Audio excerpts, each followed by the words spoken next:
The Story of Civilization, Part 2, The Life of Greece, being a history of Greek civilization from the beginnings and of civilization in the Near East from the death of Alexander to the Roman conquest, with an introduction on the prehistoric culture of Crete by Durant. Chapter 18, The Suicide of Greece. Section 5, The Sicilian Adventure. It was the imagination of Alcibiades that ruined the work of Pericles. Athens had recovered from the plague and the war, and trade was again bringing her the wealth of the Aegean. But the law of everything is self-development. No ambition, no empire is ever content. Alcibiades dreamed of carving out a new realm for Athens in the rich cities of Italy and Sicily. There, Athens would find grain, materials, and men. There, she would control the foreign food supply of Peloponnesus. There, she might double the tribute that was making her the greatest city in Greece. Only Syracuse would rival her, and that was a thought hard for Athens to bear. If she could take Syracuse, all the western Mediterranean would fall into her lap, and a splendor would come to Athens such as even Pericles had not conceived.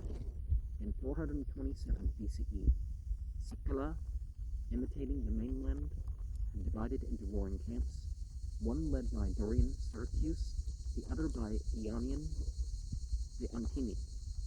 The Antini sent Gorgias to Athens to seek help, but Athens was then too weak to respond.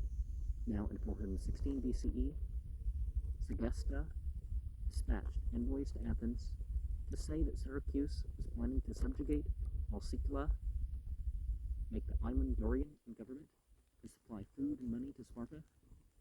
Should the Great War be renewed, Alcibiades leaped to his opportunity.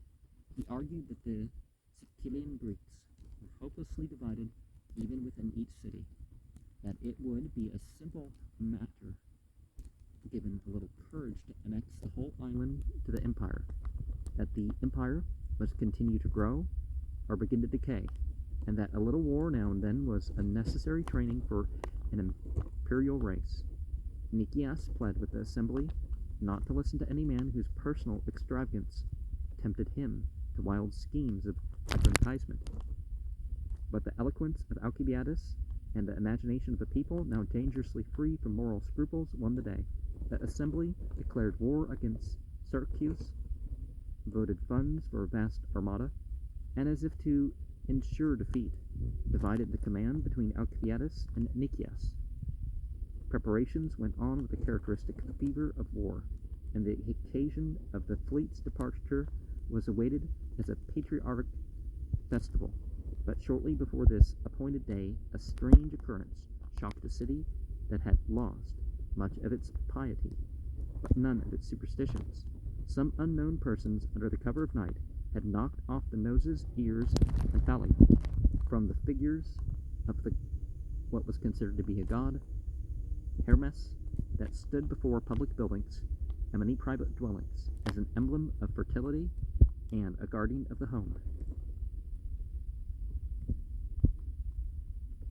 An excited investigator brought forward the unreliable evidence of aliens and slaves that the prank had been perpetuated by a drunken party of Alcibiades' friends, led by Alcibiades himself. The young general protested his innocence and demanded to be tried at once, that he might be convicted or cleared before the departure of the fleet. But his enemies, foreseeing his acquittal, succeeded in postponing the trial. So in 415 BCE, the great flotilla set sail, led by a timid pacifist who hated war, and by an audacious militarist whose genius of leadership was frustrated by the divided command and the dread among the crews that he had incurred the enmity of the gods. And sometimes it's not whether or not you like or dislike something, but you're doing what seems to be necessary. And sometimes it's not the type of the thing, it's the context for the thing that, oh, I don't like war for this reason, you know,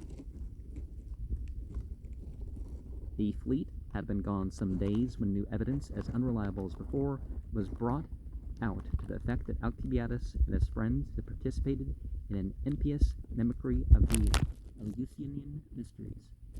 Urged on by an enraged populace, the assembly sent the swift galley Slaminia to overtake Alcibiades and bring him back for a trial.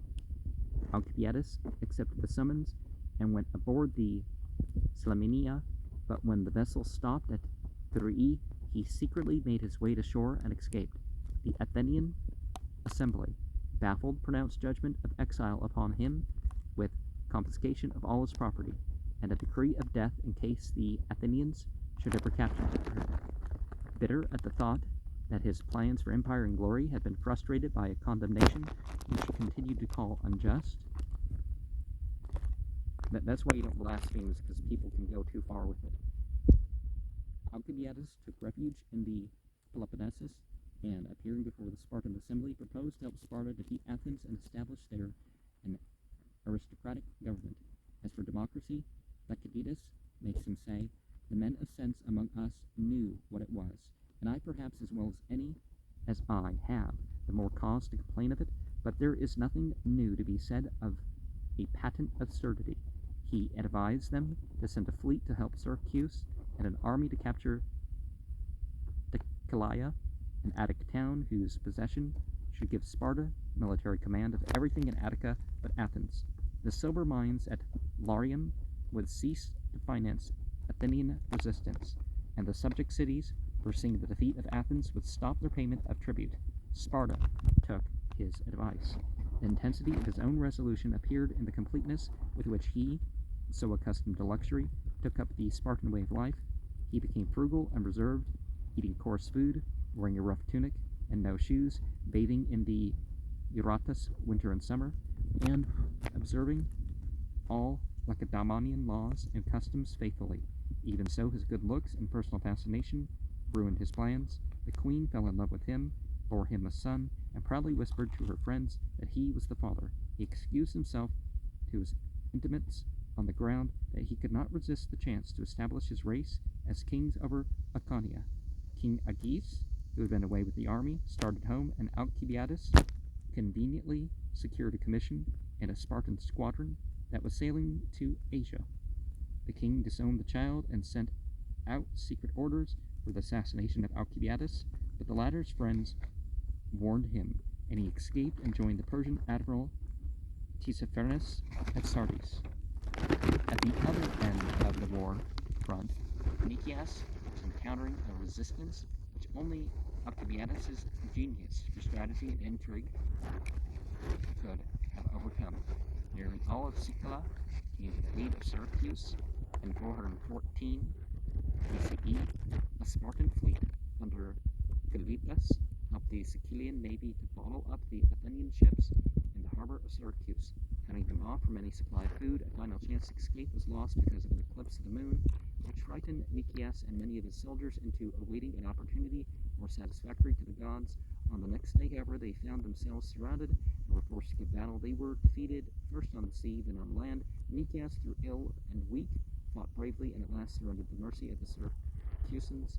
He was at once put to death, and the surviving Athenians, almost all of the citizens class, were sent to die at the hard labor of the quarries of Sicily, where the taste and fate of men for generations had worked minds Larium. And sometimes certain individuals kind of lead the willing downfall of this society. Well, maybe they don't want to lose out, but it's what led them to this willing in that respect.